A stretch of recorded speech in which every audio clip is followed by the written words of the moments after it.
Mike Young. We're on. Well, Go ahead. You don't the have whole to thing. keep announcing that we're on. This is Mike Young, one of my dearest friends and like a brother to me. And all my other siblings have passed away, so it's good to have him. I'm the only one left. Yeah, he's it. He's not even blood. But Mike Young, stories that need to be told. We got Backpack Dave here. And what is her name again? Emma, who we just met today. We did. I'm sorry, Emma. I've got 9 thoughts in my head, and none of them are pure. Bob actually thought that he was hosting the show. He introed it. I did. Which is great. No, I always do that. By the way, I couldn't do a better intro of my own show. Well, today we have Mike Young on his own show. Thank you. And I'm his friend Bob. And I'll be doing. We're doing stand-up and touring and doing all that kind of stuff. We've been touring. This is Bob Saget. If you can't recognize the voice or see the face, I like to. On the video, I had too much headroom. I like that. Yeah, no, you. That way, once in a while, if I sit up, it'll be good. But by the way, you look phenomenal from that angle. You went that's right to the why camera. I moved the camera. You lifted it up to a perfect position. I could lower it. I could make it better, but I'm not going to. No, but you're a director. You know. I know. I know when to leave it bad. Yeah, you've done it all. Yeah, well, if you leave it bad enough, you can't use it. So I met you when you were writing on Entourage, and I was starting to guest on there. Yes, I was uncredited writer with an office for 2 years, 2 seasons of Entourage. Doug Allen, our mutual friend, created the show, and I was punching up jokes, right, working on storylines, working on outlines, doing the whole thing. And somebody, while I was on the road doing comedy, one of the guys over there, Cliff Dorfman, said, "You gotta meet Bob Saget." He said, "I think Mike should open for you on the road." And I said, "Okay." And it was a love connection. I was coming through Tempe, and you were coming the next day.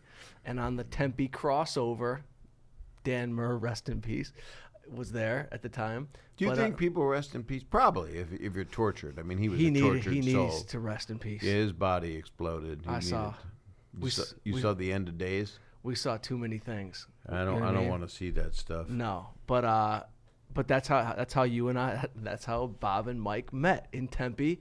And you said, talk in third person. You said come and open for you, and I did.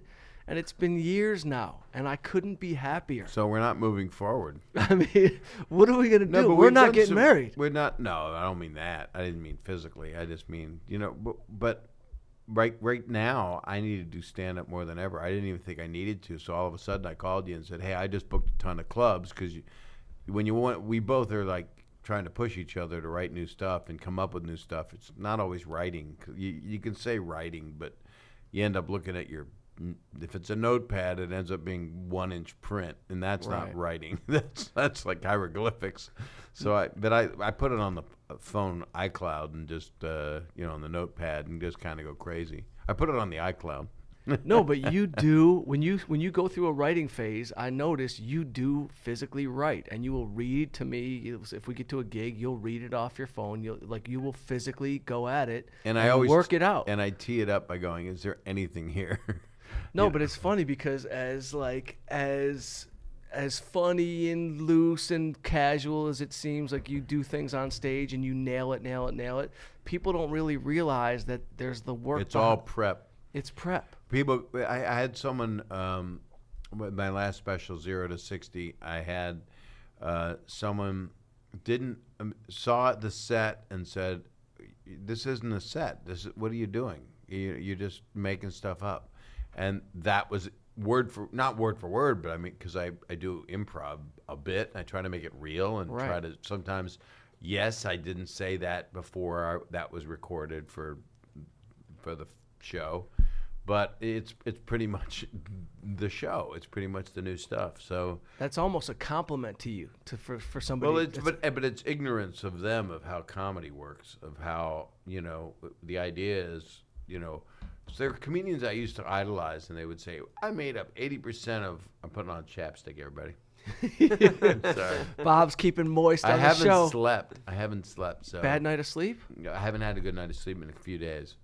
I'm sorry. Yeah, I watched the news, and then the big joke was, they got them all out. You know, that was the big kids. news. No, I thought it was the White House. I thought they just cleaned it out. Is that your opener for Irvine? Yeah. They swept the place. By the way, it's strong. It's strong, but I bet you anything. Colbert, Seth Meyers, Jimmy Kimmel, and somebody else all said it at the same time. I mean, it's a very obvious joke. I mean, it's kind of like misunderstanding. But it's political. I don't even do political humor, but to have all those kids rescued, and it was a coal mine eventually at one point, right? Right. Or was that what it was? They were so casual. The was kids, it a coal mine though? I don't know. Stocktip. You know if it was a coal mine they were in? The cave? You don't know. He just shakes his head and he's got a mic. He's been told. You got to put like a walnut in your head so I can hear you. No, I heard about it yesterday, but I don't know if it was like a cave but they were all stuck there. They were stuck in it. Yeah, we don't know nothing. We don't care about anything. They seem like they knew they were going to get out. All the kids are happy. They're all smiling. They haven't eaten in 18 days. Well, they're on a fast. They're just, you know how good you feel on an empty stomach. You feel great on an empty stomach. Let's give them some sturgeon. But I'm just, it was only good news that we've seen. We have not seen any good news. Yeah, no. There's been nothing that goes, hey, something wonderful. Well, it's not true. There have been a couple wonderful things that happened because some of the horrible things that happened were reversed, so they're not as horrible. Right. But good news. People that are making things horrible are finding out that people don't like it, so they go and try to make things wonderful so they're not hated. And that's not anything. That's like a kid that shoplifts, gets caught, and then decides to do social work that week. Community service. Yeah, because you have to, because you stole the little pop gun. I've done community service. I bet you have. I've painted a school. You did? Yeah, I had to do community service. I got caught stealing once in college. The last thing I ever stole in my life.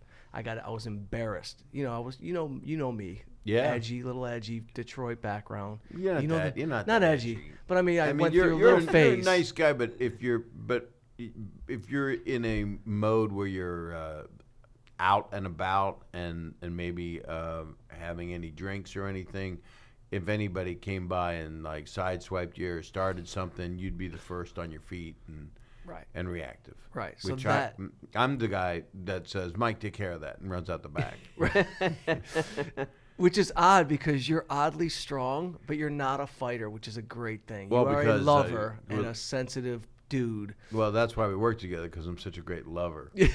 Yeah. And you're a fighter, yeah. so it's a perfect match. Yeah. So while I make love, you punch me, and that's basically the only thing that turns me on anymore. Yeah. I have a question. So you started to talk about the people that you admired, and then we got cut off by the chapstick. Who were your idols coming up? And did we talk about that? You started to talk about it, and then you took the chapstick out, and you stopped talking about it. We went on. I didn't realize I was talking about people that I. You said the people that I used to admire because you were talking about the way you craft jokes. You started talking about the way you craft jokes. Yeah. Oh, I didn't say admire. I said You said all my favorite. There was someone that really wasn't my favorite, but he was famous. I don't want to say his name, but I met him years ago, and he told me to quit show business. And I was 23, and I was opening for Jose Feliciano at the Claridge in Atlantic City, and he told me that it's a terrible business, and he hated show business. And he was a well-known comedian, but not like it's not Don Rickles, it's not Rodney Dangerfield, and he was a guy that was saying that he made up 85% of everything he said on stage every show, and that's just a lie. So he lied to me, and so he was a liar. So because there's a lot of comedians even now that are kind of at the lower depths of humanity. Yeah. But that's true of just everybody. I mean, nobody's on their high game right now. A few people are, and you look at someone like Elon Musk that says, "I'm gonna dive down there myself in a missile." I'm Tony Stark. Right. That you like that, Yeah. And then you see some comedians that are exactly the opposite, that are lifting us up right now, that you're watching, that you're going, wait a minute, this is making me feel good. Right. And it's not from hanging out at the Comedy Store or the Improv or watching 15 people. It's for high art. Yeah, and some of them are those people. Some of them are Right. People that are oh wow, did you see their last special? They did like a 10-minute thing that was so interesting, or So that's a good moment for stand-up. it's a good moment. Yeah, it definitely is a resurgence, and it's also I was just doing an interview with somebody to sell tickets, and How we doing for Friday and Saturday? oh, it's all good. Yeah, we're gonna be all good. We're not a big Orthodox Jewish audience on Friday. No, But Bob panics right up to the last moment. No, which is I don't panic. Not panics, but like you'll be like, I don't know, and then this we're is always true packed. This is true of everybody. But it's But like it's a true great. of everybody. Which And is, it's I'm true of giving you a people. compliment. I appreciate it, but I feel bad that I do it. I mean, I shouldn't care. No. It's your level of care, and this is somebody who's been consistently working at a high level for 40 some years. But your level of care. 109. You're 107 years old. Yeah. And your level of care is what impresses me, and Your tenderness is what I appreciate. I'm so tender. And then you use fabric softener. Which Thank is God. always, My shit was And you stiff don't before. use any of that cologne. Some guys but you wear a chain sometimes. Some guys that wear a chain. I got a new chain. Oh, It's not out. You showed Wanna it to see me. No, I didn't. Yeah, you did. When? The other day. I just got it 2 days ago. I haven't seen you since the new chain. Yeah, you did. Where'd we see each other? No. I just saw you, didn't You I? saw a picture of the new chain, maybe. I Maybe don't know. there was a I don't picture. know where. I just got it 2 days ago. Oh, we did FaceTime. Oh we yeah. were- yeah, I was saw it. Oh yeah, you saw it. Comedy Yeah. store back lot. Mama didn't raise no fool. No. I saw that damn chain. But listen, not I everybody. think you showed your wiener too. I'm not sure. It has a chain. And where's the got a- chain? you got a new Well, chain. You got to keep him down. Smaller chain. Just Got a to little teach chain. him a lesson. It's a ring. You should put an anvil on it. Yeah. That makes it bigger. I think Stocktip Dave wants to say Did you want- something. were I you was gonna saying, say something? every Go time ahead, Dave. every time I've seen you guys perform, it's always been sold out. From Irvine to Ontario. Like, Brea. every time I'm there, it's sold out. Both Really? shows. Yeah. Bob I don't Saget know. sells We got a lot of Ontario coming up. I don't know. Because what happened is I didn't give advance notice on these gigs. This was like, a month ago. I said, I've got to do stand-up. I want to come up with a new hour. It's going to take me a year. Yep. So I've got to do it. And so I've got to write new songs. But I want to do the stuff, too, of my last special because it wasn't long ago. So Right. people do like to hear stuff that they've heard. It's confusing for a lot of comedians. They go, no, it's going to be a brand new hour. Bill Burr, he's like a freaking amazing thing. Machine. It's an anomaly, Right. Yeah, it's a whole new hour, But this And it's a good Jim, new hour. Jim Gaffigan, just go out and just do a brand new hour. And usually I'm 3 years between, Right. whatever. Yo, what do you think that is, though? What do you think it is that, like, back in the day, like a guy like a Seinfeld would do 10 years of the same material, and now everybody's on this 1 hour every year? Is it because of social media? No, I don't think it's that. There's like a new No, you wave. just did a full 180, though. Those are two completely different realms. Because one, Jerry did new stand-up more than every 10 years. Jerry would do the same act for a couple years and then, put in, 5 minutes of every stuff. couple months. And that's, and his stuff was perfection. And it just, and he made it real every time he did it because he's consummate. He's Yeah. just unbelievable. Unbelievable. But it wasn't 10 years. I thought when he retired his act on the Netflix special, when he said, "I'm telling you for the last time," that special, I thought that it was because he had done that same act for a good number of years and was like saying, "I'm done with it." You might be right. I mean, I actually did not see that because I lived it, so I didn't. I was like, I could watch it again, but I started watching it, and then I just get busy, so I don't. It's not that I don't want to watch other comedians. I also don't like the idea that I could, by through any kind of osmosis, do something that someone else did. When I hear a joke, usually someone took mine. Right. Colbert did a joke of mine the other night. It was like, what? What writer took that? Right. And then I went, Somebody's no, lurking. it's common mind thinking. People just do it.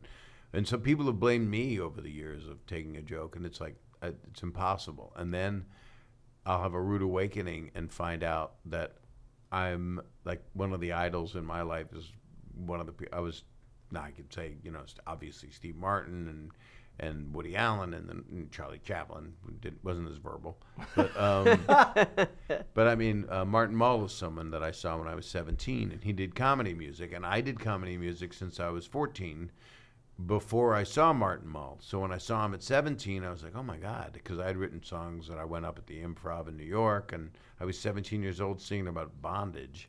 Or I sang a song called "She's a Man," and I still have those themes. You know, Absolutely, Transition is a huge hit. It's a giant thing that I'll be doing this weekend, but and next weekend and the weekend after. Just check your local listings. No, but you're getting to the point. I mean, not that you're getting to the point, but isn't it? It's kind of funny. Like I've been watching, and like I'm noticing more and more people know your lyrics to the point where you're getting the whole crowd singing your song. Well, that's what Martin Mull did it. I mean, as far as comedy songs go, and Eric Idle did it as far as comedy songs go, and with Monty Python as far as people I look up to and actually know. But Martin did kind of the best. He did a song once. People should go through Martin Mull stuff. He did a piece where he said, "I'm not going to curse, so whenever there's anything that would be lascivious or something, I'm gonna hum it."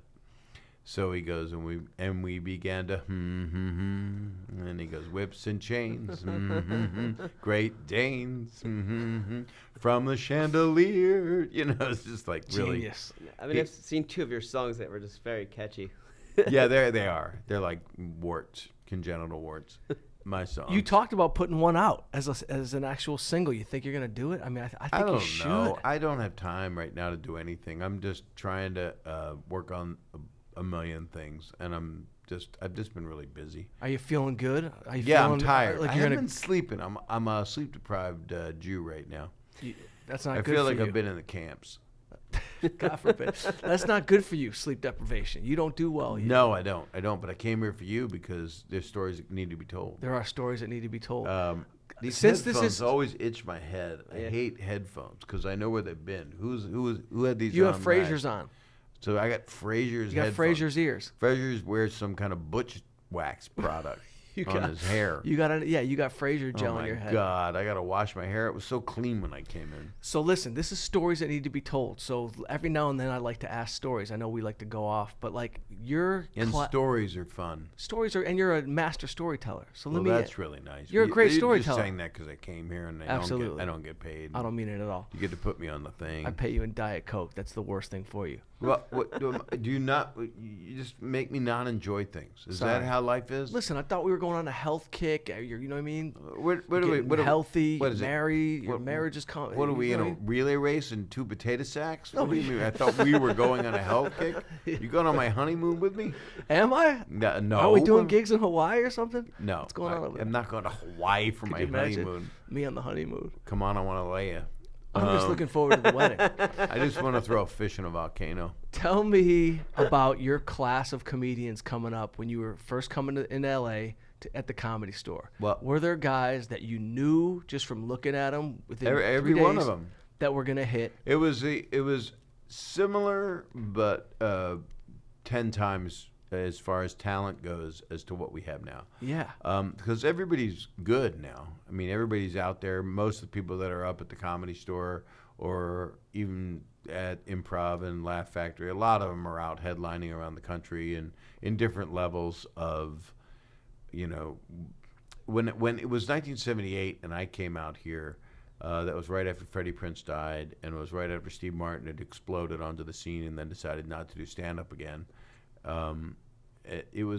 That's the comedy boom. So I was at the Comedy Store and the Improv, and I had won the student Oscar for a film I made about my nephew having his face reconstructed, which really happened. Yeah. There was that movie Wonder. It's the same premise. But he narrated it. He had this thing called Treacher-Collins syndrome, which is it's just a upsetting thing to happen to you. Yeah. And he's overcome it. He had the surgery, and everything was great. And he's wonderful. And he's Adam Saget. Love it. My neighbor. Realtor. He's a really good realtor. Need a house? Call Adam. Yeah, AdamSaget.com. Yeah, he'll get you anything. I'll get you anything you need. What do you need? Diet Coke? So you're at the Comedy Store. Do you know at the time that you're amongst? I don't know. I know I wanted to be there because I'd watched the Tonight Show, and Johnny kept saying, "Oh, this guy from the Comedy Store is coming on," and so my first MC was Letterman, and then that night on stage, the night that I got passed right away by Mitzi, meaning accepted, and that was on an open mic. You should I want to go to grad school, Mitzi. I'm going to go to USC. You shouldn't go to grad school. You should work here. And then I decided, okay, no grad school. Went to grad school for 3 days. I was cocky. I quit USC grad school. Wow. We didn't have any money, so my parents had to pay for it. And I figured I'd save them the dough and work for free at the Comedy Store. That was going to work out. Everybody worked for free. And then after the strike, Mitzi ended up paying, and it was a tragic time, you know. And there's a lot of stuff that replicates it on TV that's not what it was. It's not how it happened. It's not how comics are. And Right. It is how some of them are, but they're bitter bastards. So I was pretty miserable. I mean, it was real fun, and it was also incredibly frustrating. And ended up hosting a lot in Westwood, and then they closed that store, and then I started working the OR a lot, the original room, and for you listeners that don't know anything about what I'm saying, it doesn't really matter. The Comedy Store is obviously the legendary playground of comedians, the boxing LA. gym in LA. Right, in New York. It all started in New York. Right. And it hadn't come here yet. It was, I guess, 4 years earlier than I got here that Mitzi opened the room, and Sammy Shore, her ex-husband, started it, and then she got it in the settlement and took it over and turned it into this amazing thing. And Richard Pryor really put it on the map. And so the first night I really had a spot. Letterman brought me up, and Billy Crystal was on, and Michael Keaton, and Jeff Altman was exploding, and he was this guy that everybody was competing with this crazy energy, and it was 1978, so cocaine was in the air, and literally. I mean it was everywhere. Yeah. I remember Billy Crystal had gone on and then came and sat next to me and said, "You're really good. You're gonna do well." And I just started talking to all these guys. Leno went up. I knew Leno because I had been an intern on the Mike Douglas show in Philadelphia, and Leno did his first television appearance on the Mike Douglas show, and I was there, and it was his very first thing he'd done.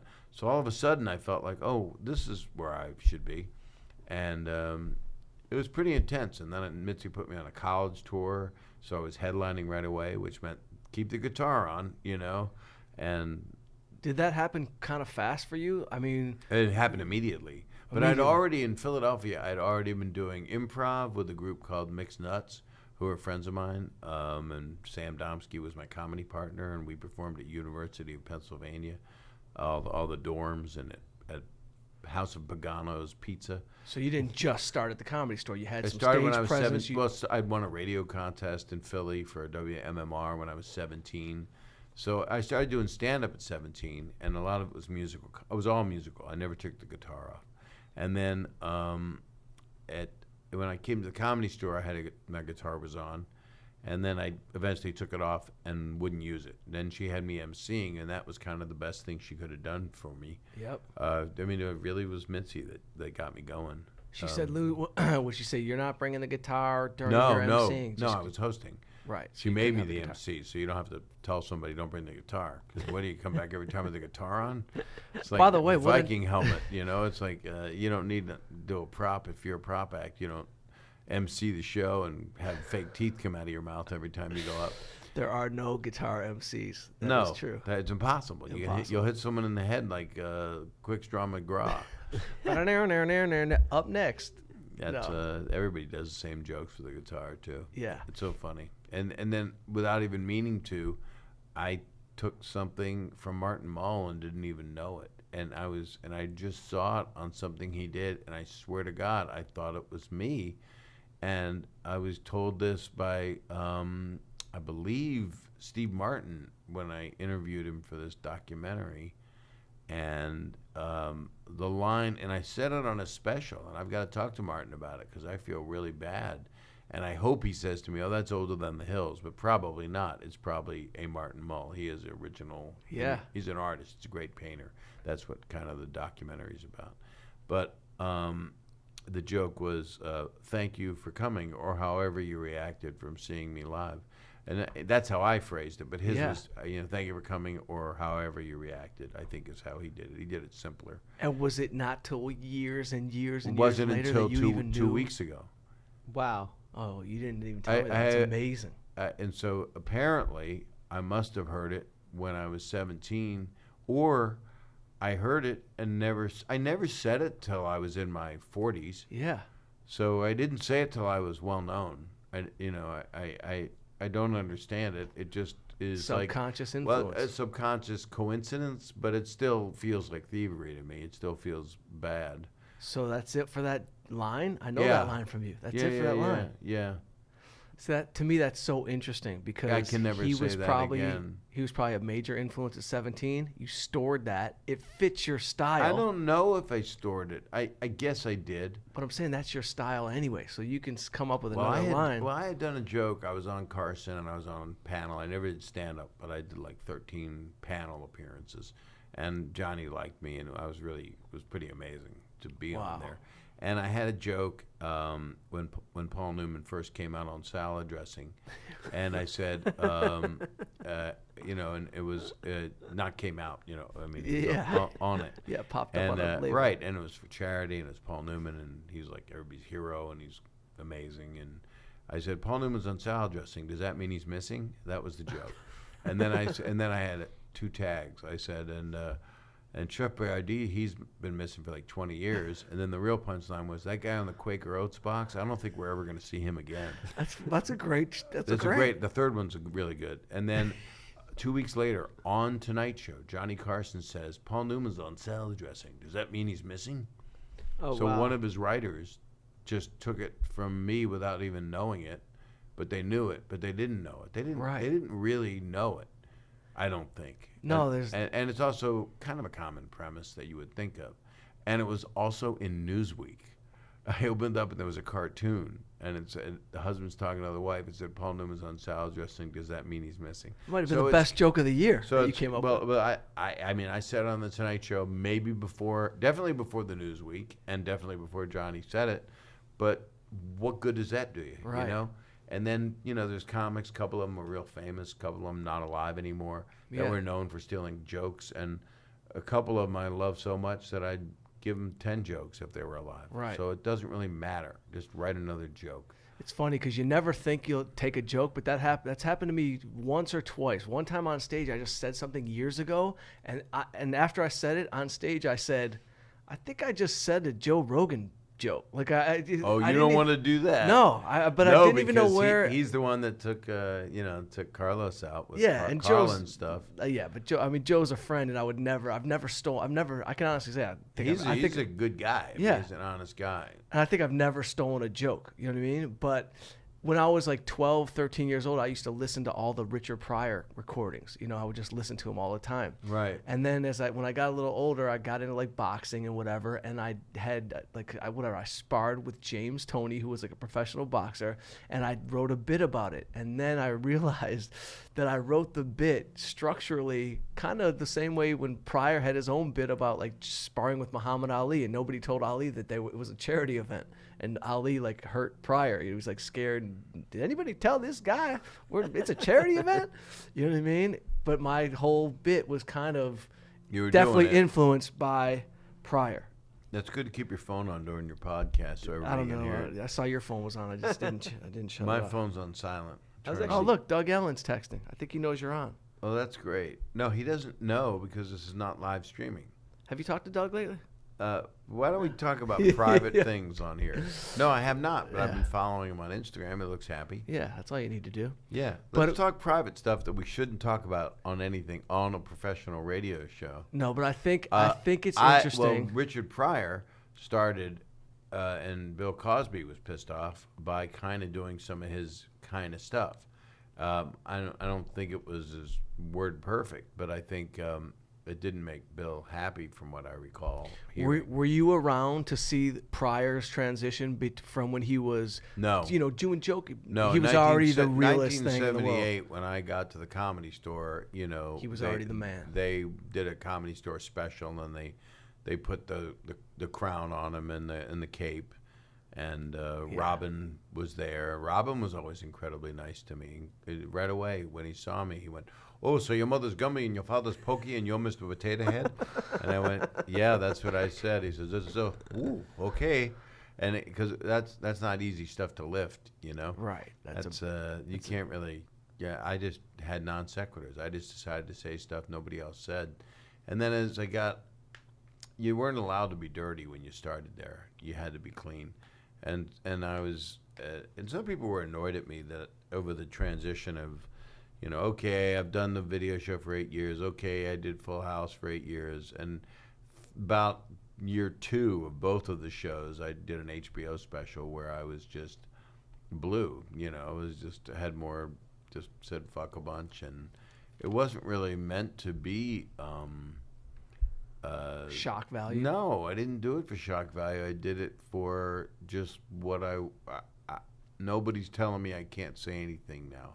Well, it's the real you was coming out. Well, the way you want to do you. When I'm in front of a certain kind of audience, if you put me in front of a bunch of drinking people at 10:30 at night, but that's not what I want to do now. Now I'm feeling like, wouldn't it be cool to not go that route, but you can say stuff that's considered edgy or whatever, but it doesn't have to have the word fuck in it. It doesn't have to be used as a verb, that's for sure. I've noticed over the last few years working with you that you're going more into like actually telling stories, and you're getting like you're bringing up like more of your real life stuff, and it's not as many one-line bangers that might be considered blue. Like, I think because that's the beauty of comedy, right? It's a never-ending art that can go whatever change. direction you go in. And you look at the people you like the most. Well, some people get the same person every time throughout their career, but other times you'll see somebody go through just some major transition. It'd be very funny to see me just go all clean. You're going into clean, actual stories. I'm still doing Fuller House, so I can't have kids turn on a special and need therapy. Is that in your mind though when you're doing? I mean, do you have that thought like, I'm still doing Fuller House, so I gotta stay this? No, I've never had that thought. The audience is, I'm established enough that, thank goodness, that people know what they're getting, and they know when I'm doing that show that I'm playing a part. I mean, it's nothing. It's not anything. There's no rocket science to it. I think it's the perfect irony of Bob. It's like you're doing Complete everything. Family. It's just the irony that works for your audience. I did something. Well, I cut you off because the compliments embarrassed me. Nobody could take a compliment anymore. Well, breathe it in. Well, nobody gives them either. That's nice of you. Yeah, I'm a compliment. I mean, I'm being honest. Most people are cynical. Dave's dying, biting his lip. Yeah, what, your pill didn't kick in? What's going on, Dave? No. Because there's two things I want to check. Because you're right about him bringing on Full House and then his comedy bit. Because like the first time I saw you live, I was actually surprised because I grew up with you, as Full House, and then I saw the different side of you. Yeah, but that's just an acting part. Why don't people know that? Oh, Do they think Mr. Belvedere goes home and acts? Well, I think he did act like that. he might have. It's so weird that I'm an actual actor and people don't see that. Like, the last thing I was in on Broadway, I played a Lutheran pastor, and that makes Danny Tanner look like. By the way, I went to the play. It was fantastic. It was crazy. Thanks. You it was acted this your play. I ass took off. over for this guy, Mark Kudish, who's a great actor, and it's called Hand of God. And the cast, Stephen Boyer and, oh my God, Geneva Carr and Michael Oberholzer and Sarah Stiles. That's the cast. Who's Oberholzer? Was he the kid with the puppet? The actual? No, Stephen Boyer That's is Stephen the kid Boyer. with the puppet. And he goes from NBC show to NBC show because he's just this unusually talented guy. That was one of the greatest performances by that. I mean, and it's one of the amazing. best plays. I mean, it's just this amazing play, but it's it's pretty edgy. There was a Hand of God that Jim Parsons did, but this is Hand to God. Right. And it got a bunch of Tony nominations, and I was just proud to come in. I came in at the end. I'm a closer, Yo, what you've done Broadway. I mean, that's a huge. That's fun. a major thing. I really like it. I mean, we haven't taught. You haven't. You did it last. It was last year, Hand to God. No, or that 2 was years like ago. 2 years ago. 2 years ago. But I mean, that has got to be such a different muscle that you're working. There's like another part of your brain that's got to go to work. Well, on you're that. acting. Full acting, memory, acting, fear. Well, is there a fear? No. There's only fear if I don't know my line. I just have to hit my cues and know my lines and be real. Just be totally real and take direction. And then sometimes you'll do like your 50th performance and you'll go, oh, wait, the director told me to do this here.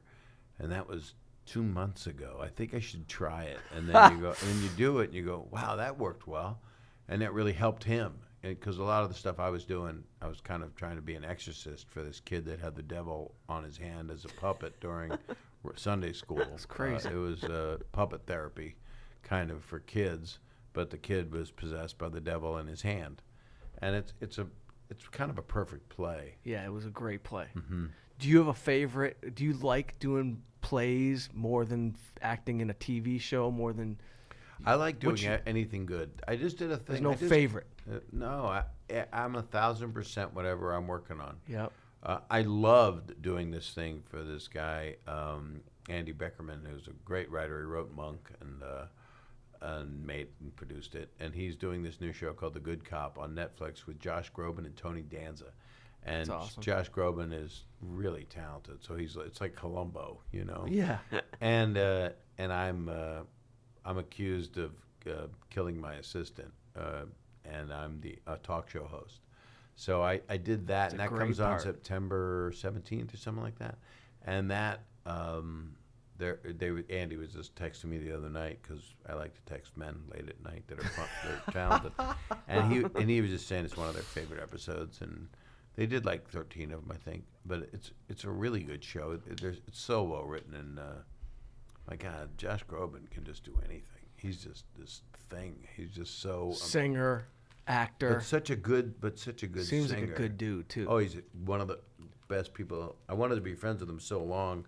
I actually had a mutual friend, Ben Folds, and I met Josh Groban at a Ben Folds concert afterward, and then I actually said that we were friends in some interview, and he said, "You're not friends with me.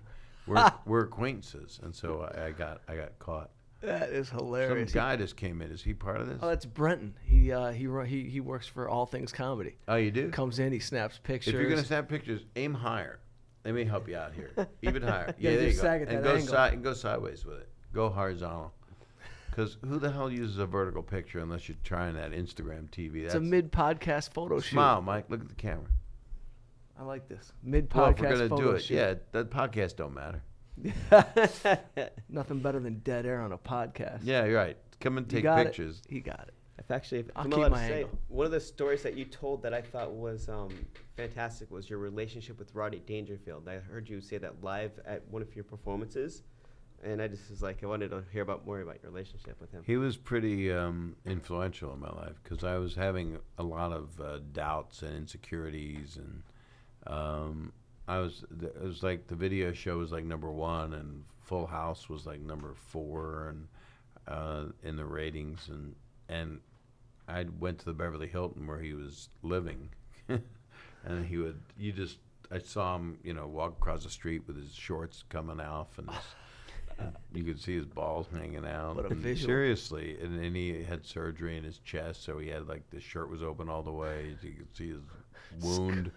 And I went up to talk to him, and he goes, "Oh, let's talk, man." And he sits there, and he lights a joint. He loves pot, and I said, "I'm just frustrated. I don't feel like I'm being funny. I'm hosting a clip show, and the rewards are great. I get paid well, and I'm playing this guy, and people think I'm that guy, and I'm part that guy, but it's just I'm an actor." And he goes, "Let me tell you something, man. You don't know cock." And I'd never heard that word used as an adverb. Yeah. I believe it should have been anything. Yeah. You don't know anything, but that's an adverb, right? Noun. It's not a noun, is it? Yeah. I mean, you'd be shit. No. You don't know shit. You don't know jack. You don't know anything. That's not a noun. Well, if you don't know shit, it would be shit. No, shit's a no, noun. shit is a noun if you use it as a noun. Look at that. That is shit. That's a noun. Look at that cock. That's a noun. Yeah. But if you don't know cock, that's not a noun. I don't think it's an adverb though. But let's keep going. It's I'll look it up. It's not a preposition. That's like the, it. You're talking to a which. lifetime C student. Yeah, I felt that with your answer. Yeah, I'm a lifetime C.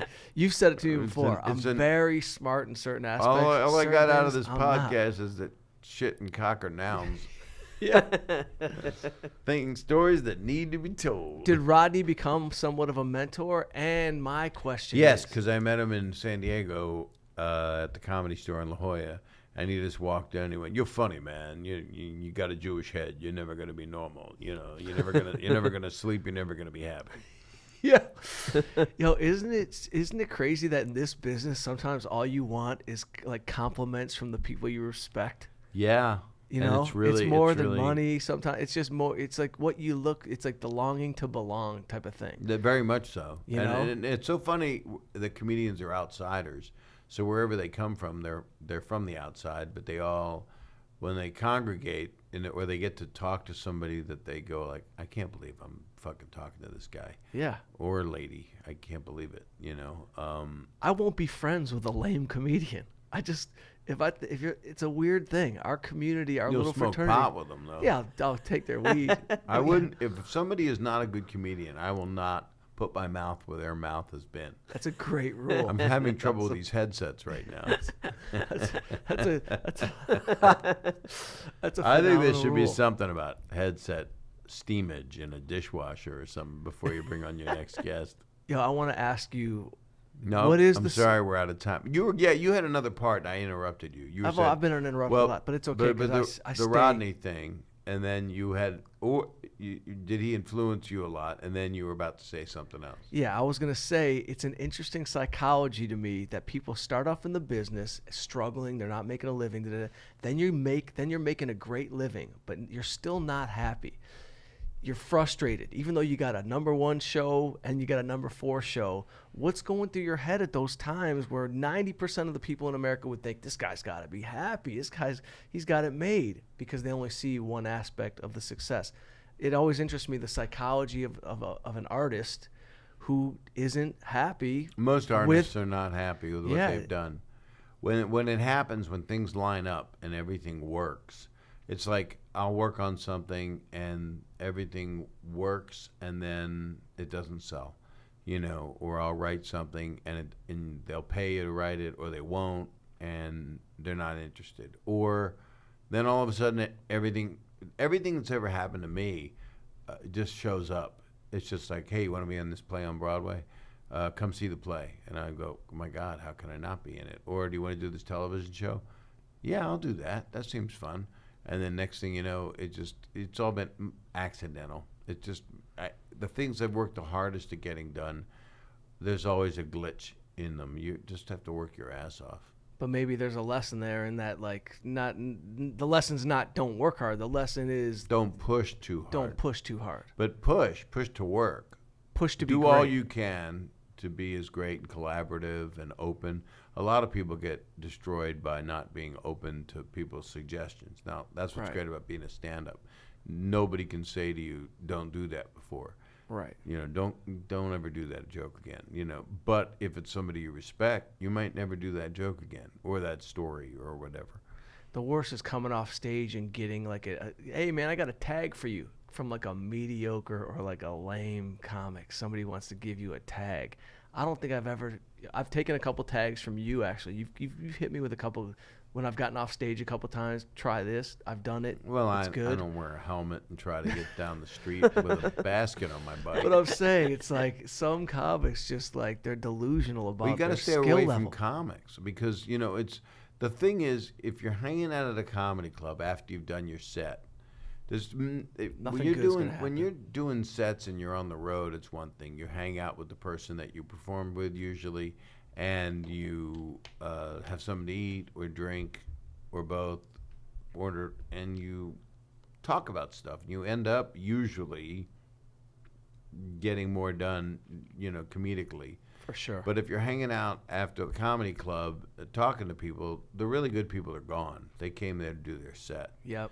And everybody else is just a hanger-on, and they're bottom feeders, Yeah. and was always the case. I mean, just going to Mitzi Shore's funeral, I saw people I hadn't seen in so many years, and it was really good to see them, but it's like, wow, I haven't seen you in 35, 40 years, and it was really strange because I didn't recognize some of them, and Yeah. I was really happy to see them. I felt bad for a lot of them because they just didn't either figure it out, or they quit, or and then sometimes Or didn't quit.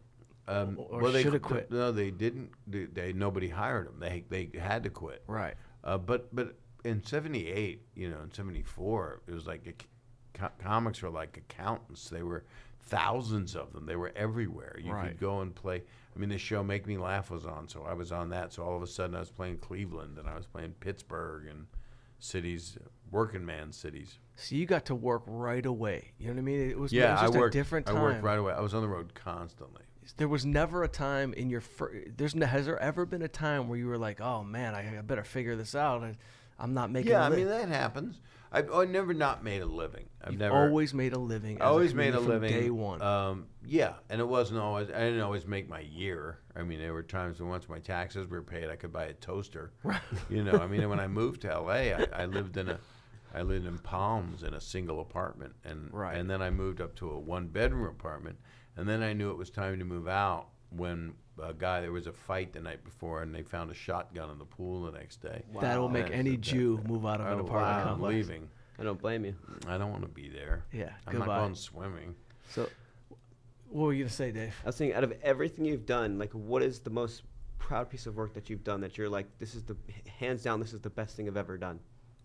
I guess one of the things I'm proudest of is I made this TV movie called For Hope, and that starred Dana Delaney and had a lot of really good actors and actresses in it. And Polly Bergen played my mom, and Harold Gould played my dad, and Chris Demetral was my nephew. And it was based loosely, exactly, on events that transpired from the loss of my sister to this disease, scleroderma.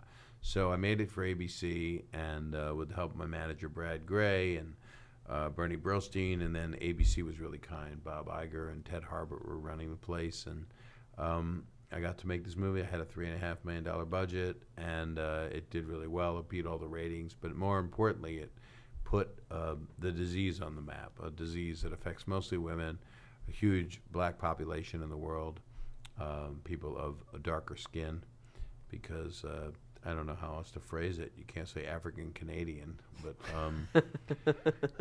but it was it's a disease that is not gone, and I do benefits. Been doing them for 30 years, and we've raised $46 million. Oh, wow. With the benefits that this wonderful woman and friend of mine, Sharon Monsky, started the foundation because she had the disease, and she was in the movie. We put her in it, and she played herself, the guru of scleroderma. That was the most proud. I think because I helped people, and even now when I'm going somewhere, people say, that movie really helped me. It let me know I was not alone. And it's a sad scenario. It's a comedy disease of the week movie. It starts off funny, and there's good levity written by Susan Rice. She wrote the script, and I directed it. And it was, and then it gets, disease of the week means, there's no happy ending to this. And because the disease is not curable yet, but there are people. We've got people in so-called remission now, which is It's amazing. People come up to me and go, because we fund the Scleroderma Research Foundation. There's a couple foundations, but we're the SRF, whatever. We sclerodermaresearch.org, or srfcure.org, or just call my mother. Oh, she's not alive. Don't call her. But we lost my sister. She was 47. Jesus. So no, Jesus was 34. My dad was 47 when he passed. 47. Really? That was a heart attack? No, pancreatic cancer. Oh, that's right. I forget about that one. We'll bring this podcast right to the ground. Oh my God. Sadness. That's terrible. But that's a young age. That's young, man. That's young. That's young. And my uncles were 37 and 41 and 42, all heart attacks. So yes, I just went to the doctor, and I have a new car that actually checks my heart as I drive. That's not true. Yo, when you're surrounded, that's why we get along. We've both been surrounded by death for a long, a lot of tragedy. That'll make a comedian. It'll make a comedian. Yeah, for sure. Yeah, most comedians have seen some shit. If they doubt. haven't, it's a pretty light show.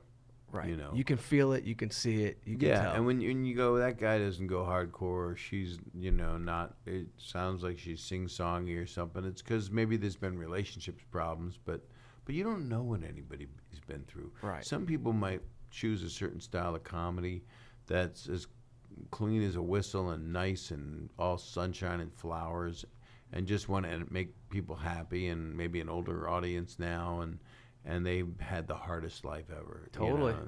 Because I know so many people that we both do that have had they've had cancer, and they've had, mastectomies and all this terrible stuff, and they go out and perform. Yeah. And they do their life, and my hat's off to those people. You look I at can't wait to take these headphones off. I feel like I'm getting a disease.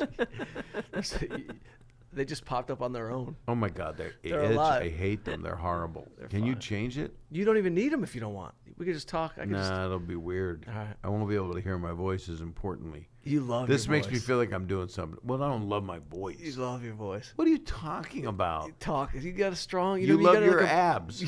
I got no abs anymore. I I got don't. them now after I lost weight on anxiety post vertigo. I Yeah, started that's getting nice abs. to tell audiences all your real problems. Yeah. Vertigo, I got a hemorrhoid. What do you got, a fissure? No, I'm doing great. I'm You're doing great. I'm Down doing great. below? No, but I think about Oh, you're comedians. changing the subject. You got a problem I'm down br- below? No, I'm great.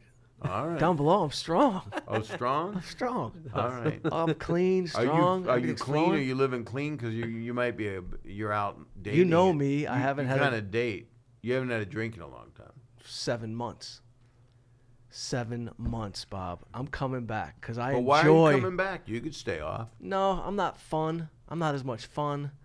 I But want, if you I, smoke weed, I mean that takes I don't you to even different smoke places. weed like I want. Like weed is everywhere. I don't smoke. I don't do anything right now. I'm serious. I'm like clean, Do you sober. still eat the pizza late at night? No, I haven't had dairy I'm gonna in a eat- month. You haven't had any dairy. No dairy.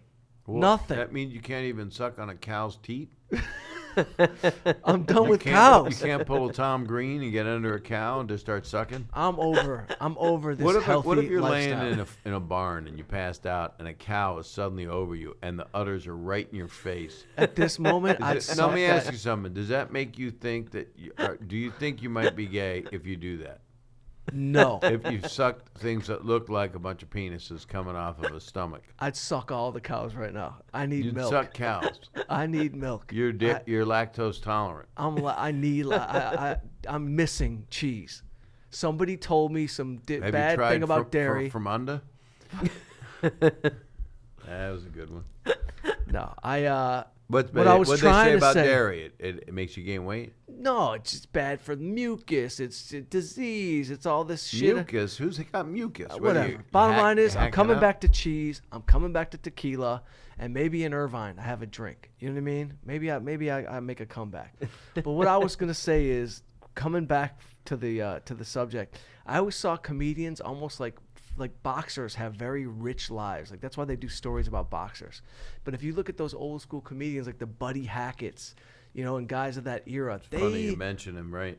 those guys, they carried guns, they had rough lives. Sometimes they were bookies and comedians at the same time. Right. And I don't think there's been enough stories. And I want to, like, my next, knock on wood, if everything goes smooth, I want my next movie to be a drama about, and I've already written it, but it's like, I want to go into like a life of a real, the dramatic shit that comedians come from. But that's what all the shows are. That's what they all are. Crashing, I'm dying up here. All of them are serious. They're comics yelling at each other. They're not, they're meant to be, Right. to show dissension in the midst. I'm talking about I want to do a feature on one comic. Kind of like Lenny. But Kind of like a Lenny, kind of like I want to do my own, everyone's got a few stories that they need to get off their chest at some point. I want to tell my dark tale, Right. in movie form, and that's just, that's just me trying to put it out in the air. Like, hey, let's get that movie made. Let's get the movie made. Say, but the movie about a comedian, you're gonna follow a comedian around. No.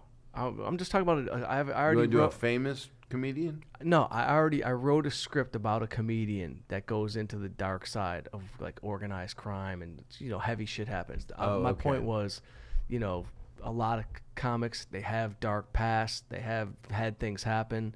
I was reading that book I Killed, and it kind of goes, and I think you're in it for a minute. Someone mentions you, but you're not. They don't interview you in that book.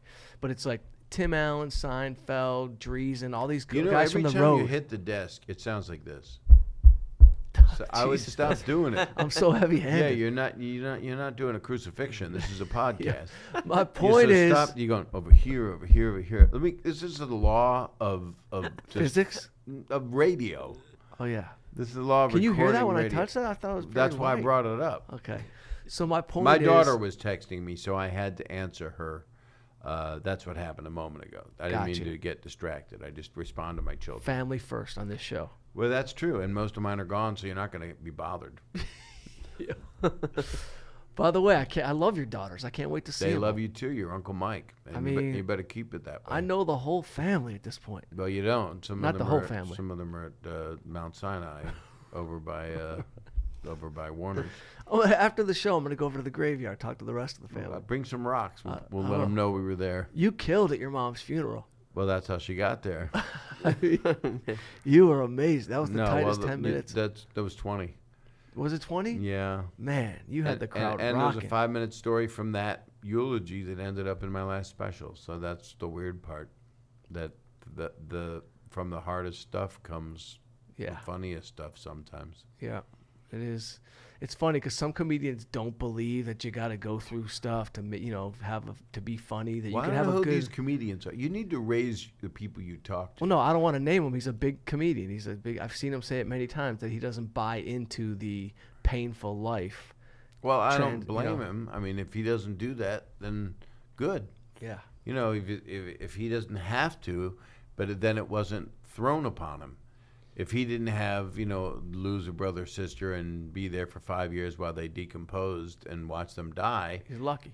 He's lucky, yeah. And then if he had, and then he was still able to stay positive through it and said, I'm not going to let that affect me because my brother died. It's not going to bother me. I'm going to stay positive. Then you're kind of in denial. Right. You have to feel it. You have to deal with it. And Absolutely. And if you're in the arts and if you're a comedian or a motivational speaker or an actor, you end up using it somehow.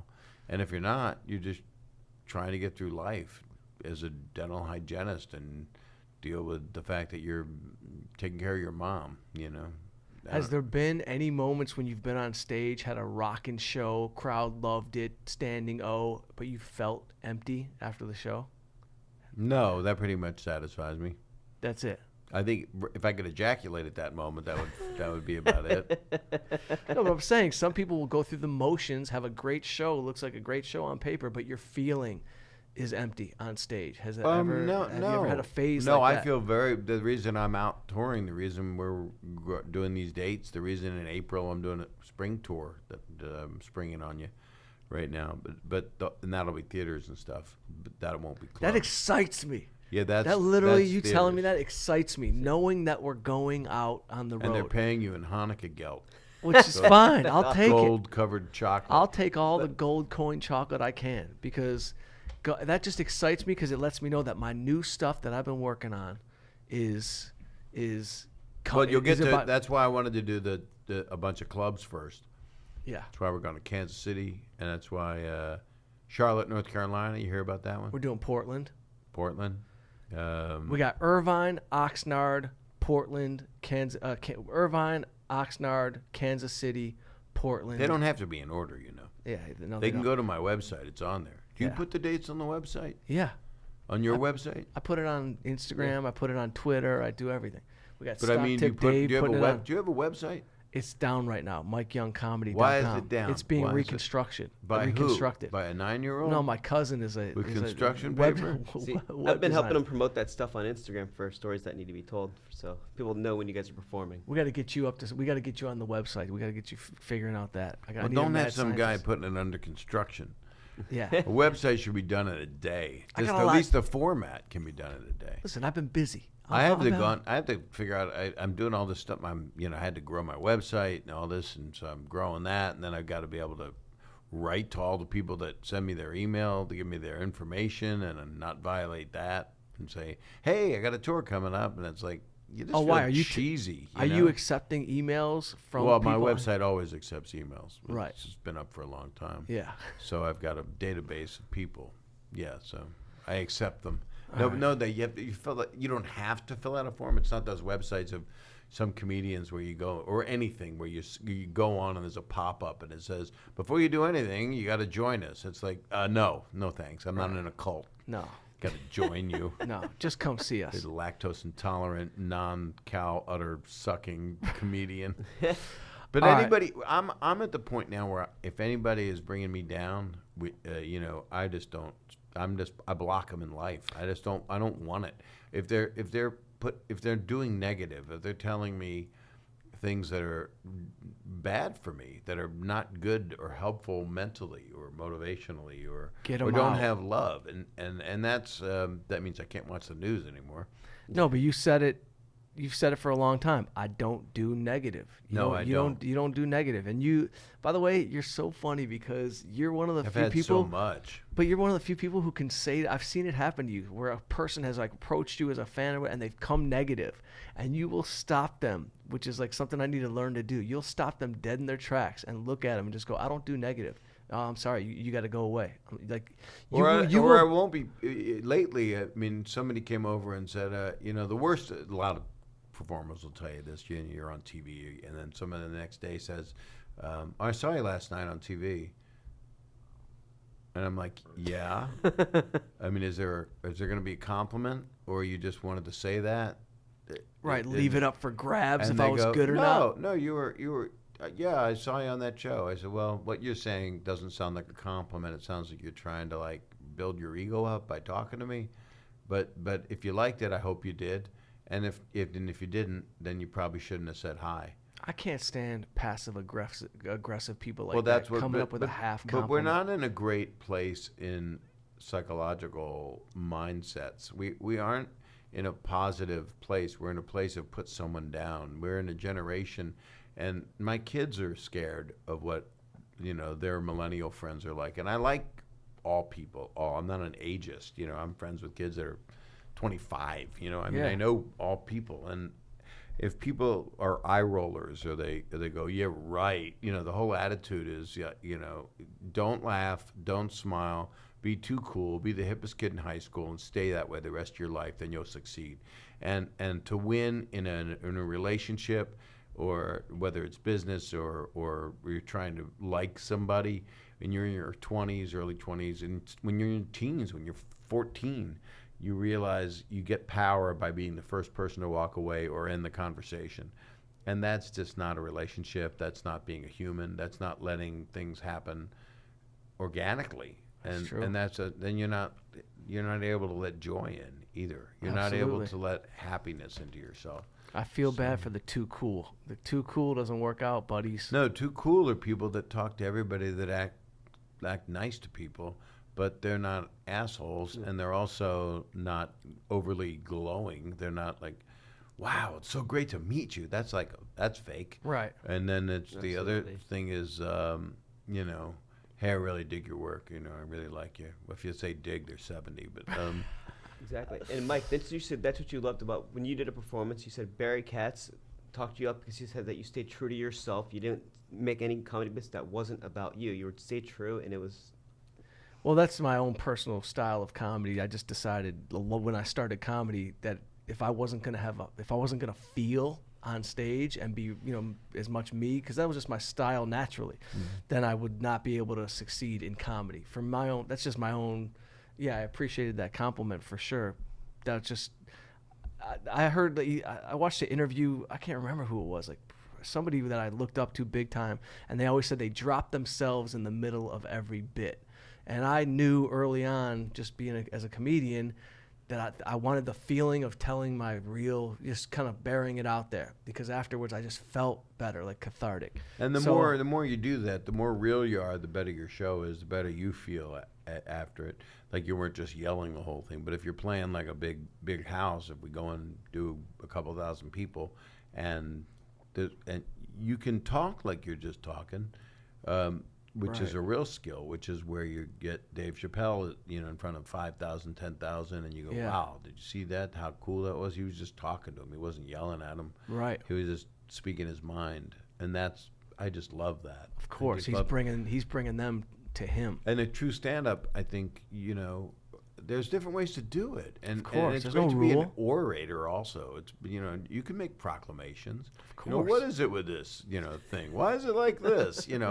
They might not say that in the normal life, but I know Jerry Seinfeld, and he has said, why does the doorknob not turn to the left? Totally. Why does it lock it? I don't know. I'm just making but that's a bad premise up that he would kill. Right. He's endlessly curious. Yeah, but he's also cynical, and he has a joy about it. So that's the funniness, because he gets joy out of it. It's funny. Which is why he doesn't stop doing it, because he Yeah. gets pure joy out of crafting a great bit about when you're, taking a power drill and screwing in a screw and the head breaks off. Although I don't think he has any material that has to do with home improvement. That would be Tim Allen. You gave Tim Allen, he gave Seinfeld Tim Allen's bit. Well, you showed me the clock. We've been talking for an hour and 15 minutes. That's a long time for us. I know we never get to see each other. We don't ever. We're going gonna to do a talk. live. We're gonna do Instagram Live or Facebook Live on Friday. We'll be doing that. Absolutely. Or maybe we'll do it Saturday, and Joshua Turk will be there on Friday. But he's not gonna hear this because this happens after the fact. Yeah, When does this come out? When is it comes out? This will come out tomorrow. Oh, then definitely people can hop on the train. Yeah. So to Irvine, California, if they live in like Montreal. So I'll just wrap it up like this. Bob Saget. I thought you were going to say "fuck you." I was going to say Friday and Saturday. Bob, right? Thank you for coming to my podcast. Or however I reacted. Or however you reacted, Martin Mull.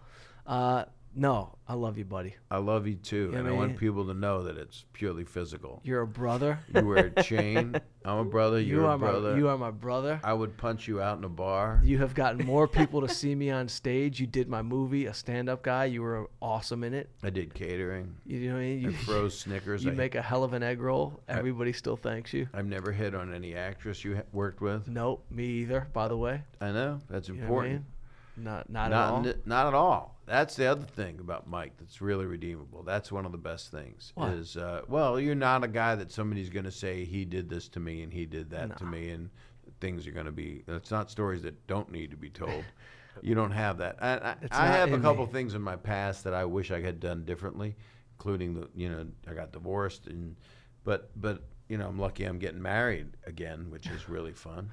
Why'd you laugh at that? Why'd you laugh? I'm getting married, and you look mocked. Because Bob will show me the clock as if to say, we've been on a long time. And then I he'll start on marriage. And we'll be on another 30 minutes. Well, you complimented me. I love it. We can go till 2 o'clock. I can. I got to get picked up and go to this premiere for this Bobcat Goldthwait movie. Oh, I saw him talking about it on Kimmel last night. Yeah, I've got to hit the road.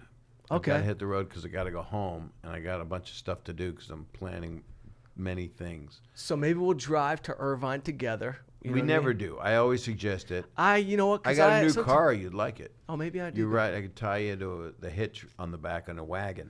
I love Irvine, by the way. We'll have fun. Friday night. It's the Speculum Center. It's beautiful. Spectrum. Oh, that's why I go to the wrong place. Irvine What is it? Is it not Fortune Drive anymore? It's Spectrum Center Drive. They moved it.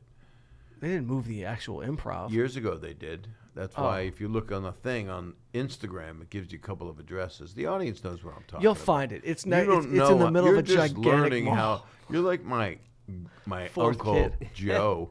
He would like stare at the phone and not know how to turn it on.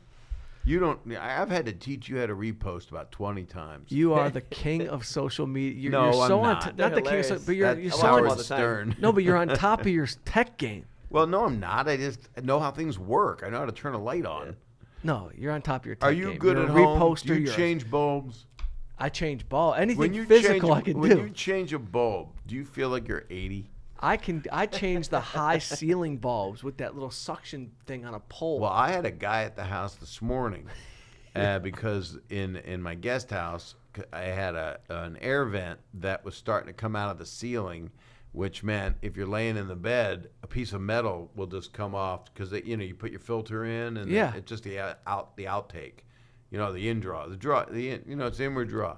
And then it would fall down. It could hit people on the bed and hurt them. And if my daughter's there with her boyfriend, who knows? It could ruin him for life. Is this the guest house? Have no grandchildren. Is this in the guest house? Yeah. I've been in there. I don't remember. But anyway, what happened was, wow, you just brought back memories for me. We stories do not need to be told. No. And then, My story. And that, well, anyway. He replaced it this morning, and I just had to. What's the end of that story? The end of the story is that you need to get home to see the people that are working in your he's house he's without gone. you being there. He's gone.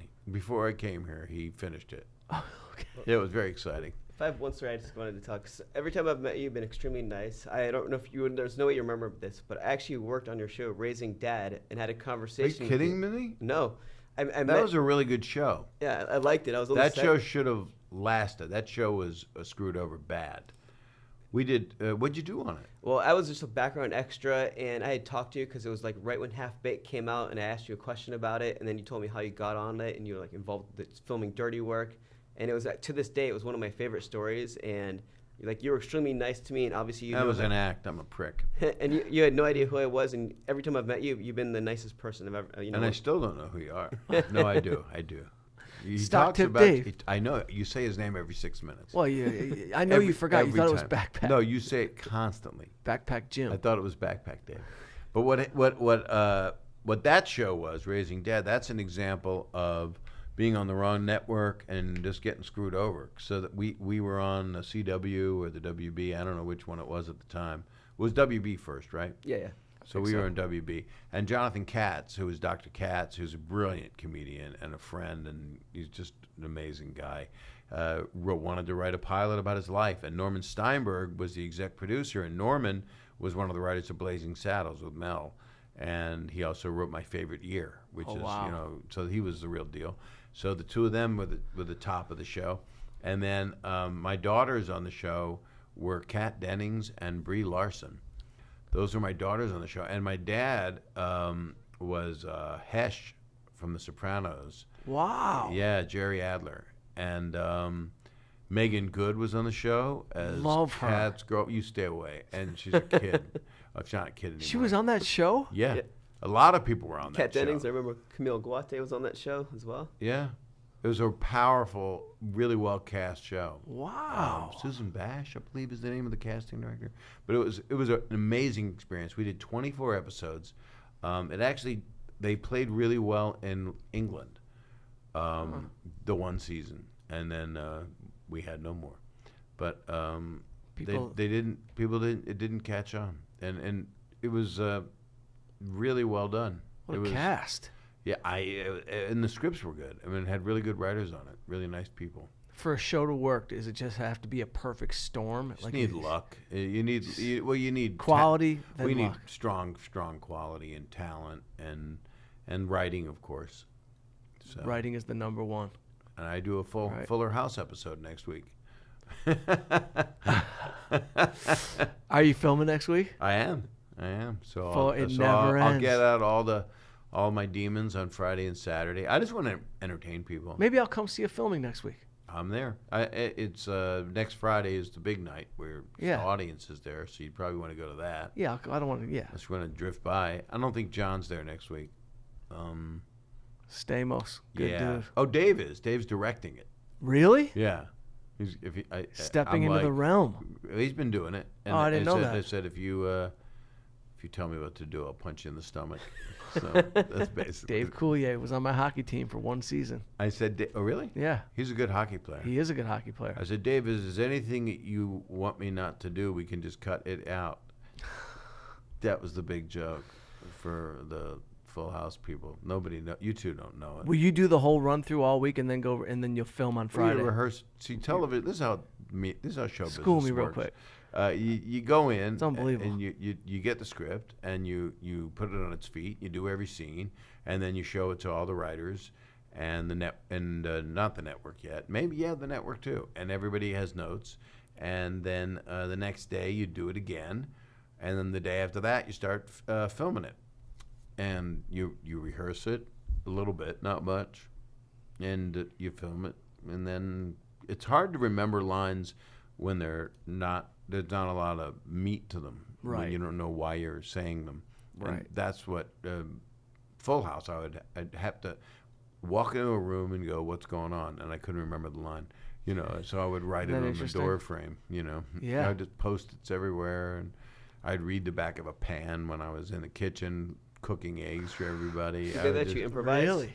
Were you allowed to improvise any of your lines? Always at the end you could button it with something, or if something's not working, you go, "This isn't working," and you work on it. So yeah, it's always been pretty collaborative for what it is. It's a family show, it's a show serves a purpose, and people love it. And there's more reboots than ever in the history of television. Of course, we never had as many venues of television. You never had a bank of vault of shows like Netflix or even Amazon and all these places you can get your shows. But to reboot so many shows right now tells you that people don't want to be in the present. They want to be in the past. Isn't that interesting? They don't. I feel like they're not feeling a future. They're not feeling the same future. And the people that are feeling the future are feeling like they're fighting with the people that are feeling they're not feeling the future because they don't want that to be their future. And the people that think that we're on the right path and want this to be the future, it must be nice to feel that way. I mean, I'm concerned. Yeah. People are looking for they're looking to feel good again, and they don't feel good now, and they don't see the future feeling good, so they're writing things to put them back. It's 2018. We don't need a civil war. I mean, like a real civil war. No. If there's a real civil war in this country, I can't imagine it. It seems like a couple nuts maybe, but to actually go out and shoot anybody, the army comes in. You know, we're not having a civil war. I'm not on that. I'm just playing conspiracy Irvine shit. this weekend. Right. Friday and Saturday, Irvine. I had 2 shows each night, and then August, whatever I said. 3rd and 4th, we're in Kansas City. Is that what? Oh, yeah. Is that where we are? Yep. How do you know all these things? And then you just go to bobsaget.com for everything else. Yeah, just do that, because I have to do that. Yeah. Yeah, then we go, the 3rd and the 4th we're in Kansas City, and the 10th and 11th we're in Oxnard, and the 17th and 18th we're in Charlotte, and then I do a Fuller House, and then something else happens. Oh, we play Portland the 14th and 15th of September, and then I go on a honeymoon. And then I can't wait to get back from your honeymoon. Well, I don't know about the honeymoon. Start our spring tour. Get back already. We got to get going. Okay. On that tour. Yeah, I'm ready. I'm ready to play. And I can't wait to play Nashville I can't wait to see you Friday night. I can wait for Nashville. We were just there. I know. Were we? Yeah. It was like 5 months.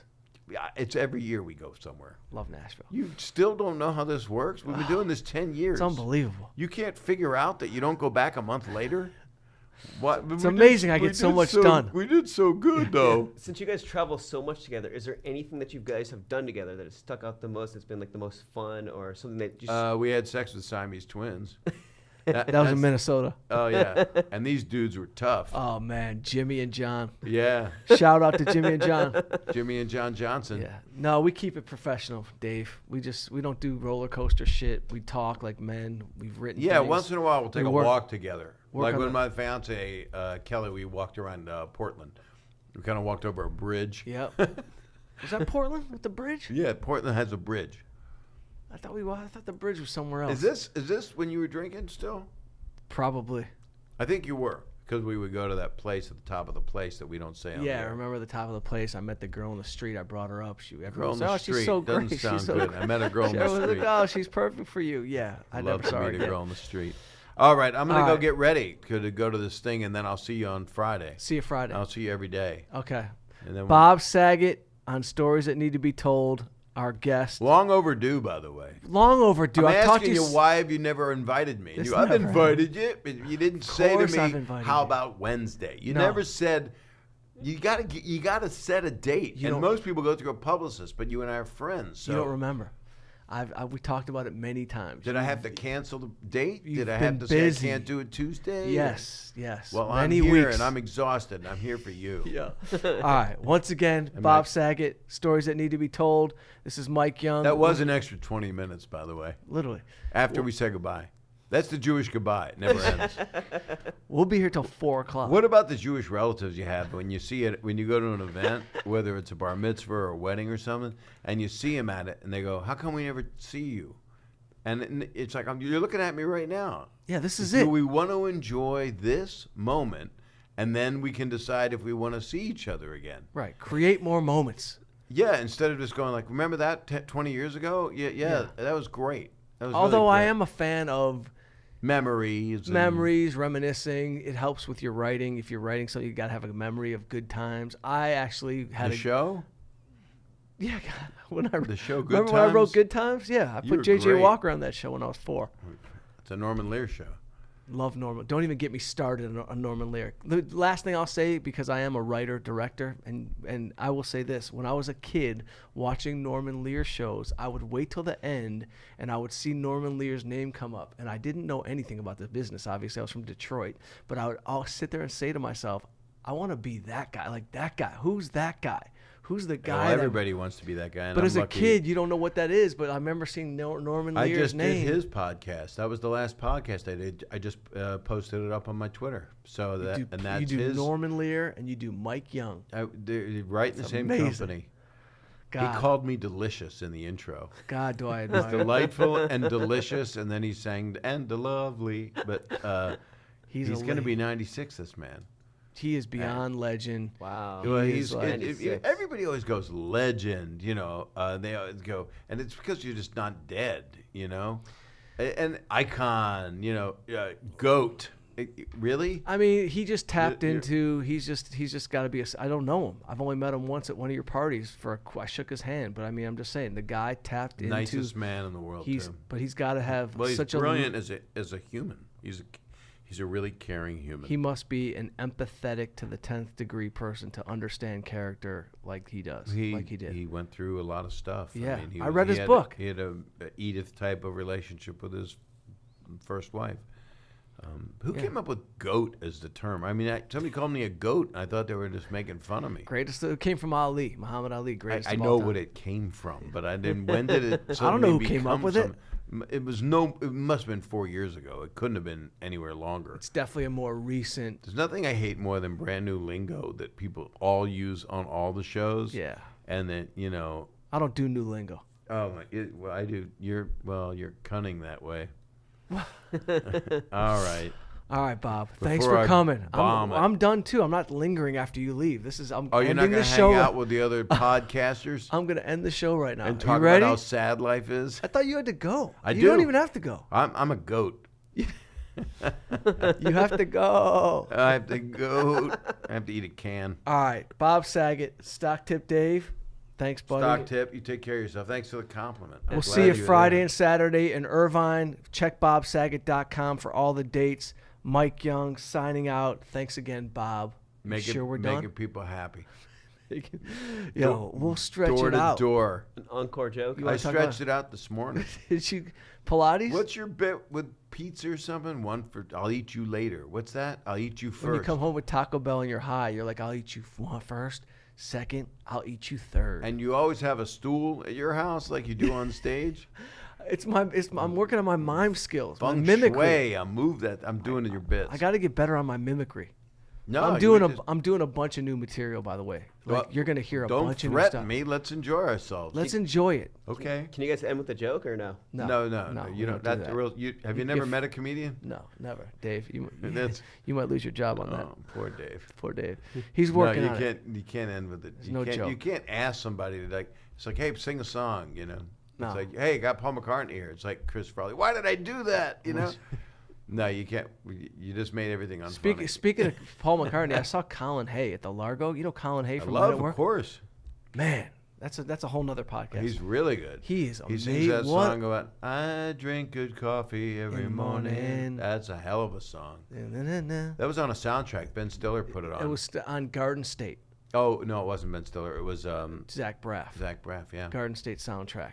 But he's got 10 songs like that are just amazing. That dude can write a song. He's amazing. Supposedly, he's If he was here, he'd sing a song. He wouldn't tell a joke. and he's though. a funny dude. He was funny in Here's a between joke. songs. When I was young, I had a lot in common with the Incredible Hulk. I saw a pretty girl and I burst out of my pants. So that's like, I wrote that when I was like 18. Is that your And first, is that your first joke? That and Wendy's hot and juicy, and I should know I'm her husband. Those are the jokes I wrote. So people go, "Why'd you get blue?" I started You that way. started blue. Little boy blue. You've so we did an evolved. extra 35 minutes. I'm taking off the headset. Go. Take it off already. You're the one All right. keeping us. Oh my God! It's stuck to my hair. All right. Thanks What- for what having was- us. what- Stories what- that need to be told. We're out. We're gone.